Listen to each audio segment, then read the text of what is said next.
હાલો. હા બોલો. એ ચંપકભાઈ, હા તમારી એડવર્ટાઈઝ જોઈતી કે મકાન ભાડે આપવાનું છે. હા પણ અત્યારે એક બે રૂમ હતા એમાંથી એક દેવાઈ ગયો, એક ખાલી છે. બોલો ને. હા ભાઈ, એક રૂમ મારે જોતો હે. હા કેટલું ભાડું છે?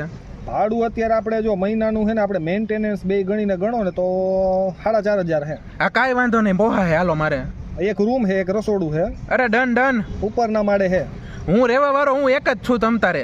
હા તો તમારે એક જ વ્યક્તિ માટે છે. પછી પાછા તમારે બે વ્યક્તિ રહો તો પછી તમારે ભાડું 6,000 થાય. અને તમે કોઈ તમારા ભાઈબંધ દોસ્તાર આવવાના? ના, ઈ ક્યારેક ક્યારેક બેહવા તો આવે ને ભાઈબંધ દોસ્તાર. હવે ના, ઈ અલાઉડ નથી અહીંયા, કારણ કે અમે પછી ભાડામાં લગાડી દઈએ. પણ ભાડામાં નહીં. હવે હું ત્યાં તમારા મકાનમાં રહેતો હોય તો મારા ભાઈબંધ દોસ્તાર ક્યારેક તો મને મળવા આવે ને.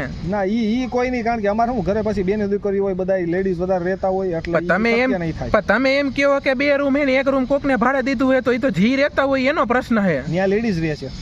લેડીઝ રહે. હા તો હાલો ને, કોઈ નહીં.